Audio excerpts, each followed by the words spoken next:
Bonjour, bienvenue dans Incorporer, le podcast qui va t'aider à plus habiter ton corps et à mieux vivre ta vie. Je m'appelle Dr Olivia Chival, je suis psychiatre et psychothérapeute, certifiée en thérapie sensorimotrice. Et ici dans le podcast, il ne s'agit pas d'une thérapie et je ne délivre pas de conseils médicaux. Il s'agit d'un espace dans lequel je fais ce que je fais d'habitude, c'est inviter les personnes que je rencontre à faire le lien entre le corps et l'esprit. Et aujourd'hui, j'ai envie d'aller un peu plus dans le thème des relations. Alors peut-être tu t'es déjà posé la question, pourquoi tu attires toujours le même thème dans tes relations, dans les relations intimes et peut-être même dans les amitiés. J'en ai parlé pas mal dans ce podcast, surtout dans les épisodes sur les stratégies adaptatives, mais là, je sors d'un stage Imago.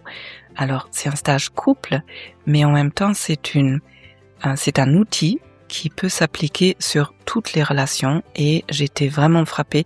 Ça fait des années que j'entends parler d'Imago et que j'entends parler en bien et donc il me tardait vraiment d'explorer cette méthode.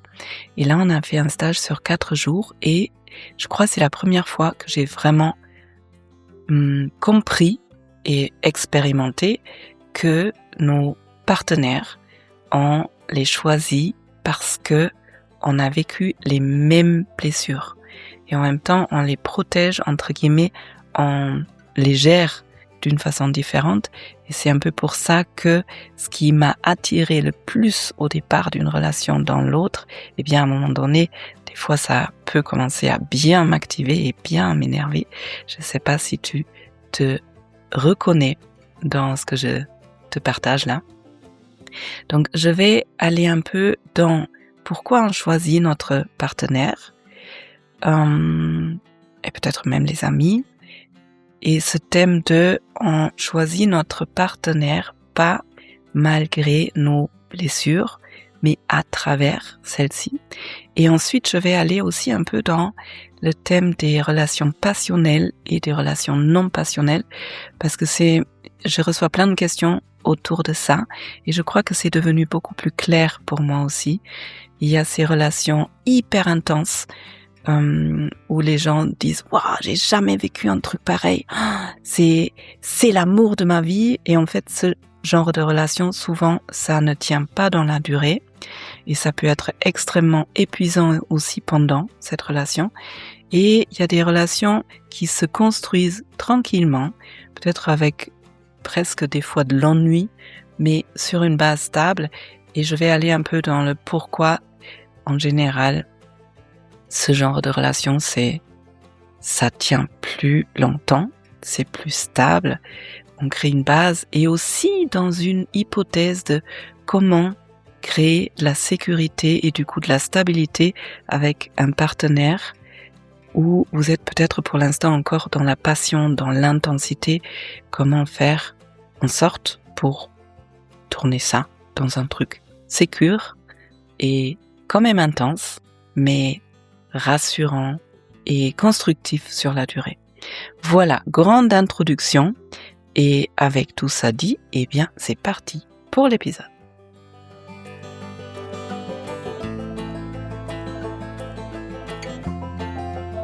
Alors, pourquoi on choisit nos partenaires et pourquoi, à moins de faire du vrai travail sur soi et de guérir ses propres blessures, eh bien, pourquoi on retrouve souvent les mêmes mécanismes, le même schéma, les mêmes émotions dans les relations. Alors, je sais pas si ça te parle, mais souvent, quand on a plusieurs partenaires, les uns après les autres, eh bien, on peut se dire: «Oh, mais pourtant, je me suis rendu compte de plein de trucs et de nouveau, je tombe sur un partenaire ou une partenaire avec laquelle je me sens au choix, pas entendue, pas vue, pas soutenue, inexistante, complètement seule dans la relation». Et en fait, on choisit nos partenaires, à vrai dire, pas consciemment. Et ça, j'en ai parlé beaucoup là ces derniers mois aussi. C'est vraiment nos systèmes nerveux qui reconnaissent quelque chose tellement rapide que ça se passe complètement en dehors de la conscience et c'est tellement rapide que ça va plus vite que de ce qu'on peut mentalement, déduire, analyser, se raconter. Et en fait, notre système nerveux n'a pas forcément envie qu'on soit heureux. Notre système nerveux a envie d'être en sécurité, entre guillemets en sécurité, et pour le système nerveux, la sécurité, c'est quelque chose qu'il connaît déjà. Parce que tout ce qui est nouveau est potentiellement dangereux et potentiellement mortel. Et donc, le système nerveux va résonner extrêmement fort dès qu'il sent quelque chose de connu. Et mmh, j'ai fait le stage Imago avec Claude Parisot, que je vous recommande chaleureusement, qui fait un travail vraiment extraordinaire. Et donc Claude a nous a partagé une petite métaphore que j'ai beaucoup appréciée. Quand vous rencontrez quelqu'un qui a vécu la même blessure pendant l'enfance que vous, c'est un peu comme s'il y avait 2 enfants intérieurs qui se rencontrent sur une cour de récré et à l'intérieur de vous, ça dit: «Ah, celle-là, cette petite fille-là ou ce petit garçon-là, waouh, je sens que celle-là, elle peut vraiment me comprendre». Et c'est que de façon vraiment très subtile, nos corps, notre système nerveux envoie les signaux de ce qu'on a vécu en étant enfant. Donc si, mon paysage émotionnel, c'est: je n'existe pas pour mes parents, je n'existe pas dans les relations, de façon très inconsciente, mon corps, il va dégager ça. Et quand je tombe sur quelqu'un qui émet le même signal, eh bien, les 2 corps, les 2 systèmes nerveux se reconnaissent. Ah, il y a quelqu'un qui a vécu la même chose, qui s'est pas senti exister dans les relations. Donc là, je vais être compris et donc ce système nerveux, il se dit: «Ici, les choses peuvent changer. Ici, cette histoire que j'ai vécue peut être terminée différemment». Parce que je tombe sur quelqu'un qui peut vraiment, mais vraiment comprendre ce que j'ai vécu, parce que il a ou elle a vécu la même chose. Le truc, c'est que, en général, on a vécu la même blessure, mais on ne l'a pas traitée de la même façon, ou on n'a pas réagi de la même façon avec nos, entre guillemets, «parents», hem pour survivre dans ce contexte où je reprends cet exemple où cet enfant ne s'est pas senti exister dans la relation avec les parents. Et là-dessus, si tu veux aller plus dans le détail, il y a j'ai fait 7 épisodes sur les stratégies adaptatives où je vais beaucoup plus dans le détail, mais ici je vais essayer de faire un peu global.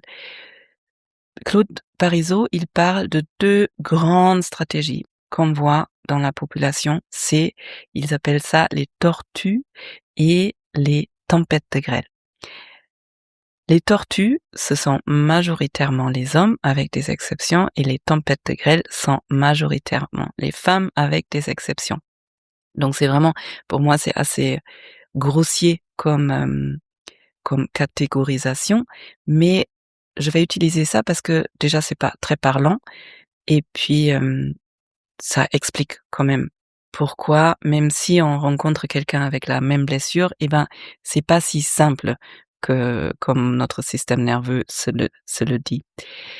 Donc, il y a la même blessure, ne pas se sentir exister dans une relation, sauf que il y a des personnes qui vont réagir face à ça avec du retrait. Je me sens pas exister, dans ce cas-là, c'est plus la peine que j'essaye quoi que ce soit.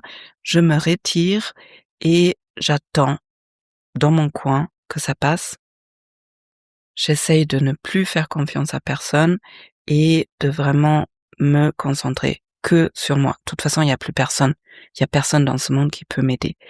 Ça, c'est les tortues, le retrait. Et de l'autre côté, il y a l'autre extrême, la stratégie où je vais absolument tout faire pour créer du lien. Je vais aller chercher l'autre, je vais le harceler, il y a souvent une sorte de vraiment grande panique si c'est pas moi qui fais. Moi, je porte toute la responsabilité pour la relation et si c'est pas moi qui fais, et ben, de toute façon, il va rien se passer et souvent, du coup, une tortue tombe sur une tempête de grêle et quand il y a un conflit, et ben, la tortue, elle a tendance à se fermer et à ne plus parler. Et la tempête de grêle, du coup, ça l'active parce que ça récrée la même blessure que l'enfant a sentie. Genre, le parent, il se retire, il y a plus de lien. Et donc, c'est l'angoisse, la panique et la tempête de grêle, elle va venir. Il faut qu'on parle, il faut qu'on comprenne ce qui se passe, pourquoi tu te retires, moi j'ai besoin de lien. Et ça part dans le conflit. Ou l'inverse, il y a un truc qui active.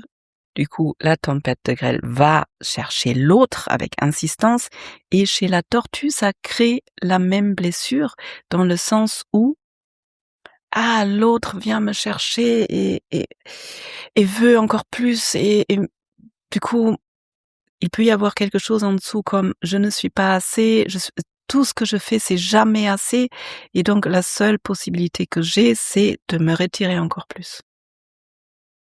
Donc en fait, dans cette situation-là, on a 2 systèmes nerveux qui ont vécu la même chose, la même blessure, de ne pas se sentir exister dans la relation, qui ont peur de la même chose, de perdre le lien. La la tortue, elle a qu'une envie, c'est d'être en lien, mais comme elle se sent harcelée ou intrusée par l'autre, eh ben, elle a l'impression que de toute façon, c'est jamais assez ce que je fais, donc je me retire. Et la tempête de grêle, elle a qu'une envie, c'est d'être en lien, mais pour elle, ça passe par: «Oh là là, l'autre se retire, il faut que j'insiste plus» et donc comme ça, les 2 peuvent pas se rejoindre et c'est presque comme si on cherchait notre partenaire pour qu'elle ou lui reproduise la même chose que j'ai vécue en en en étant enfant, pour que je puisse enfin trouver une nouvelle stratégie pour surmonter ça. Sauf que pour, trouver une nouvelle stratégie, il faut déjà que je prenne conscience de mon propre fonctionnement, que je puisse commencer à me réguler pour justement assouplir cette stratégie, pour en sortir et pour pouvoir trouver une nouvelle façon d'être en lien avec l'autre. Et là-dessus, on a d'ailleurs, du coup, je vais raconter un peu ce qu'on a fait dans le stage. On a fait un exercice que j'ai trouvé super chouette. C'est Claude qui nous a demandé, donc on était, je crois, 17 couples. Ça fait quoi? Ça fait 36 personnes, plus 5 personnes qui nous ont encadrés. C'était vraiment des perles, des personnes brillante, bienveillante, enfin bref. Et Claude nous a mis tout, on était dans un super beau domaine en plus, en pleine nature. On avait une grande salle et il nous a demandé de nous demander si chacun de nous devait se poser la question: «Est-ce que je suis une tortue ou une tempête de grêle?» Et les tortues allaient sur sa droite, côté droit de la salle et les tempêtes de grêle allaient sur le côté gauche, dans une ligne. Il y avait des personnes qui savaient pas trop. D'ailleurs, ça existe aussi. Souvent aussi, je crois quand on a commencé à bien travailler sur soi, les stratégies s'assouplissent et on peut choisir. On peut être des fois tortue, des fois tempête de grêle, des fois entre 2. Donc il y avait plein de personnes à gauche, plein de personnes à droite et pas mal de personnes au milieu et après, il nous a posé des questions. Genre, il a posé la question aux tortues: «Alors vous les tortues, qu'est-ce qui vous énerve le plus chez les tempêtes de grêle?» Et donc c'est les tortues qui ont répondu et qui ont dit genre, «Oh là là, c'est hyper agressif quand l'autre vient» ou, «Elle me pousse toujours» ou «Elle vient me chercher» ou «C'est ça va trop vite, toujours il faut toujours faire des choses, on peut jamais se reposer». Après, il a demandé aux tempêtes de grêle: «Qu'est-ce qui vous énerve chez les tortues?» et du coup, il y avait des réponses comme: «Ah, il y a pas assez d'initiative, faut toujours aller le chercher, c'est, plombant, c'est inerte, on n'a pas d'informations, il faut leur tirer les vers du nez» et au fur et à mesure que les tortues et les tempêtes de grêle ont répondu, eh bien certaines personnes ont commencé à se dire: Ça correspond pas trop à moi, donc on changeait de camp. Moi aussi, au début, je me suis mise dans tortue et puis assez rapidement, je me suis dit: «Ah oui, non, ça, l'inertie, pas d'initiative, faut aller me chercher, ça me correspond pas trop». Donc du coup, je suis allée chez les tempêtes de grêle et je suis restée, même si je dois avoir quelques côtés tortues aussi, mais au fur et à mesure de cet exercice, je me suis bien rendu compte que je suis une bonne tempête de grêle et c'était vachement intéressant. Comme ça, il avait plusieurs questions dont je me rappelle plus, mais après, il y avait la question: «De quoi vous avez besoin les tortues ou les tempêtes de grêle pour vous sentir en sécurité, pour vous sentir mieux en lien? Hem, Qu'est-ce que vous pensez des tortues? Qu'est-ce qui active les autres?» Bref, et du coup, au fur et à mesure, on a vraiment pris plus conscience de nous, de soi-même, comment je réagis en fait face à une tortue ou face à une tempête de grêle et aussi comprendre mieux notre partenaire. Ah! C'est intéressant, en fait, il fait ça parce qu'il se sent genre, il se retire parce qu'il se sent agressé. Oui, c'est logique, si moi je viens toujours demander des discussions, bah, avec cette blessure-là, c'est normal qu'il se retire et c'est normal aussi que ça m'active du coup encore plus. C'est un très, très bel exercice. Alors, comment on en sort alors? Imago propose des dialogues. Ce sont des dialogues très construits, donc ça a pas l'air très naturel au début. En fait, on s'assoit avec notre partenaire face à face sur une chaise. On prend d'abord un moment pour se centrer, sentir les pieds sur le sol, vraiment arriver dans soi-même, ce qui est de toute façon la base pour tout, être en contact avec soi avant d'être en contact avec l'autre. Et puis, hem on crée un lien à travers le regard, donc on se regarde dans les yeux, on se prend les mains aussi et puis, j'essaye de faire plus court, donc je vais pas trop aller dans le détail, mais il y a une personne qui va s'ouvrir à l'autre et l'autre va être dans l'écoute et en gros, l'outil principal, c'est faire le miroir. Donc il y a des questions précises que une personne doit poser à l'autre répond en étant assez vulnérable, enfin, comme elle souhaite, mais on peut aller assez deep, assez profond et donc admettons, personne A pose une question, personne B répond, personne A va juste faire le miroir. Genre, quand la personne B dit: «Cette situation me rappelle, hem, que pendant mon enfance, il y avait des situations où je me suis pas du tout sentie exister». Bon, je vous le fais très bref là, mais du coup, personne A va répondre: «Ah, je t'entends dire que pendant ton enfance ou cette situation-là, elle te rappelle des situations pendant ton enfance où tu t'es vraiment pas sentie exister. C'est ça?» Et donc la personne B doit dire: «Oui, c'est ça», ou rajouter ou corriger. Et ça, ce dialogue vraiment très construit où on fait uniquement le miroir, ça crée du lien parce que l'autre personne se sent ni jugée, ni pas assez, ni critiquée, elle se sent juste entendue. Et ça fait quelque chose dans le système nerveux. Et donc il y a des dialogues différents pour traiter des thèmes différents. Par exemple, il y a juste des dialogues où on s'apprécie, où on dit à l'autre ce qui nous touche. Et c'est intéressant parce que ce qui nous touche autant dans le positif, genre, ça m'a touché ces derniers jours que tu m'as vraiment soutenu dans des moments difficiles et on va dans le détail, autant les choses bonnes que les choses qui nous activent, genre: «Oh, quand tu as lavé tes fringues, toutes les couleurs mélangées, moi ça m'a activé à mort», et ben, ça nous amène, grande surprise, à notre enfance. Et ces dialogues sont construits d'une façon où on peut aller toucher à cette blessure au fond et c'est très beau parce que ça se fait vraiment dans la sécurité, justement parce qu'on est en lien, on fait uniquement le miroir et on commence à voir ce que l'autre veut nous montrer du monde, mais on commence vraiment à rentrer dans le monde de l'autre sans jugement, parce qu'on a laissé notre propre monde derrière nous. On est juste là avec bienveillance, en train de d'écouter avec curiosité, et ça touche hyper fort. Parce qu'à partir du moment où je vois dans l'autre qu'il a vécu la même douleur, pas la même histoire, pas les mêmes situations, mais la même douleur qu'il nomme. Par exemple, à ce moment-là, je me suis vraiment pas sentie exister, et là j'ai des frissons rien qu'en en parlant.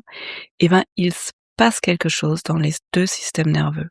Parce que le mien, il va reconnaître: «Waouh, cette personne en face de moi a vécu la même chose». Ça crée du lien, et la personne en face va se sentir entendue et sent au niveau système nerveux la résonance. C'est comme si dans le regard, la personne en face sent que: «Waouh, là l'autre m'a reconnu», sans le dire même, parce que je sens qu'elle a vécu la même chose. Et là, c'est comme si les 2 systèmes nerveux commençaient à comprendre: je n'ai plus besoin de lutter, je n'ai plus besoin d'être en guerre, parce que je me reconnais dans l'autre. Et ça crée la vraie sécurité et le vrai lien. Et ça me touche fort même quand j'y repense. Je sais pas ce que ça fait en toi quand tu m'entends parler. Donc c'est très beau, et moi j'ai passé pas mal de temps à pleurer. Je pense que j'étais pas la seule. Et on termine tous les dialogues avec un hug, avec se prendre dans les bras, mais d'une façon, d'une vraie façon en fait. Le vrai hug, le vrai, je te prends dans les bras, c'est les 2 personnes sont sur leurs 2 pieds, debout. Il y a le bassin qui se touche, il y a le cœur qui se touche. Il y a pas une personne qui se repose sur l'autre, mais chacun se repose sur soi. Et là, on est en connexion, on sent soi-même, en lien avec l'autre. Et le vrai hug, ça dure au moins 20 secondes à faire, le plus possible avec votre partenaire, avec ton ami, avec, qui tu veux, parce que ça crée de l'ocytocine, et l'ocytocine, c'est l'hormone qui régule tous les autres, donc ça apaise le stress, l'anxiété, et rend ça amène dans la sécurité, dans l'apaisement, dans le relâchement. Ouh là là, je vois que j'ai beaucoup de choses à dire, et il y a encore le 2e thème des relations passionnelles que je voulais aborder. Donc je vais y aller un peu plus rapidement, et si jamais ça t'intéresse, je pourrais certainement aborder ça dans un autre épisode de façon plus complexe. Donc du coup, je me suis demandé, eh bien, dans ce contexte, dans cette théorie-là que je trouve passionnante, qu'est-ce qui en est avec ces relations passionnelles où on flash complètement sur l'autre, on a l'impression: «Waouh, ça c'est le grand amour», c'est hyper intense, mais en même temps, c'est épuisant parce que, autant c'est intense dans le bon, qu'en général c'est intense dans l'angoisse aussi. Et pourquoi ça tient moins bien que les relations qui se créent dans la durée? Et en fait, la réponse, c'est quand je rencontre quelqu'un et j'ai cette forte activation, ça me touche hyper intensément, très profondément. On peut se dire: «Waouh, c'est l'amour», mais en fait, c'est pas ça l'amour. C'est l'activation de notre système nerveux. C'est comme si, là, il y a 2 personnes qui se rencontrent avec une blessure extrême, une blessure très, très ouverte, qui encore très, très vivante, et la reconnaissance, elle est extrêmement intense. Mais la reconnaissance, c'est le même paysage, émotionnel de mon enfance. Donc j'ai besoin de ce lien, et en même temps, je me sens hyper en insécurité. Donc il y a une grosse peur qui vient avec, et c'est ça qui crée cette intensité. Et je sais pas si on peut vraiment le sentir quand on flash comme ça sur quelqu'un, mais quand tu vas dans ton corps, c'est pas, tranquille. C'est pas tout est posé, waouh! C'est pas l'ocytocine, je me sens en sécurité, je me sens en lien, je me sens en amour. C'est hyper excité, c'est: «Waouh, j'ai besoin!» Et donc dans le corps, c'est pas détendu, c'est en général très tendu, ça serre, ça picote, c'est un feu d'artifice. Et on confond ça avec l'amour, alors que c'est juste, entre guillemets, juste cette même peur dans le lien que j'ai vécu en étant enfant. Quand je me lance dans cette relation sans conscience et sans travailler dessus, eh bien du coup, c'est un peu comme, c'est peut-être un peu fort, mais si, enfin, si j'aurais quand même envie de dire ce mot, c'est un peu comme si je me retraumatisais, parce que je me fais revivre la même chose que j'étais par rapport à ce que j'ai vécu en tant qu'enfant. Et si on travaille dessus, à un moment donné, soit le corps n'est plus capable de tenir cette activation hyper intense, et du coup ça se termine en clash, cette relation, ou bien à un moment donné, de toute façon, l'activation au niveau neurotransmetteur, elle va se perdre un peu, elle va diminuer, et du coup ces personnes-là peuvent se dire: «Mais en fait, qu'est-ce qui se passe? Je l'aime plus». Mais c'est pas qu'on l'aime plus, enfin peut-être on n'a pas jamais aimé cette personne, c'est juste qu'il y a plus ce cocktail noradrénaline, dopamine, adrénaline qui fait qu'il y avait cette activation qui tenait cette relation, et du coup ces personnes peuvent se dire: «Bon, je m'ennuie, je vais me chercher quelqu'un d'autre». Donc en gros, ça n'a jamais été un amour dans la sécurité, c'était juste un système, ou plutôt deux systèmes nerveux en mode urgence, panique. Alors, qu'est-ce qui se passe du coup dans des relations qui se construisent tranquillement, avec du temps? C'est là, on a 2 systèmes nerveux qui prennent du temps et qui mettent en place un vrai lien, une vraie sécurité. Et pour des personnes qui ont appris, entre guillemets, que l'amour, là je parle de l'enfant avec l'adulte, c'est quelque chose de très activant avec de la peur, et un début de relation qui est tranquille, ça peut ressembler à: «Mais en fait je suis pas amoureuse, je ressens rien pour l'autre personne, il se passe rien». Il se passe rien parce qu'en fait il manque la peur. Et elle peut toujours un peu être activée parce que surtout quand on a vécu des traumatismes, dès qu'on va en lien, il y a la peur qui s'active. Mais si l'autre renvoie toujours de la sécurité et de la contenance et de la bienveillance et de l'amour, eh bien, il peut presque manquer quelque chose à cette relation. Sauf que c'est vraiment ça qui est intéressant, parce que ça, c'est nouveau pour le système nerveux, et ça, c'est sain de créer une relation sur la durée. Et donc, moi, ce que j'aime bien proposer aux personnes, et c'est un peu ce que j'ai essayé de faire en tout cas dans ma dernière relation et même dans les autres, c'est de se donner du temps. Hem, Au lieu de se jeter tout de suite dans une relation intime, de commencer à connaître la personne. Et un système nerveux qui est en sécurité, qui est posé, peut vraiment commencer à voir l'autre au lieu d'être dans la projection complète, et peut commencer à choisir. Et c'est ça qui change tout. Voilà. Et là, je suis dans un début d'un autre épisode podcast, du coup, je vais m'arrêter là. Mais j'espère que tu as trouvé des choses qui te touchent, qui te parlent. Et ah oui, du coup, j'ai quand même promis un truc. Comment on peut, quand tu es dans une relation passionnelle, là, tu peux la transformer pour que ça devienne durable et sécure? Eh bien, c'est en créant du lien et de la sécurité. Et perso, je pense, quand tu es dans une relation passionnelle, comme pour toute relation, de toute façon, pour moi, la thérapie, c'est jamais un luxe, mais fais-toi accompagner, parce que c'est pas évident. Quand 2 systèmes nerveux sont en mode urgence, panique, survie, eh ben, c'est difficile d'en sortir tout seul. Donc, par exemple, Imago, il y a plein de thérapeutes qui sont super, thérapeutes Imago qui travaillent avec des couples pour amener de la lenteur, de la sécurité, du temps et du lien.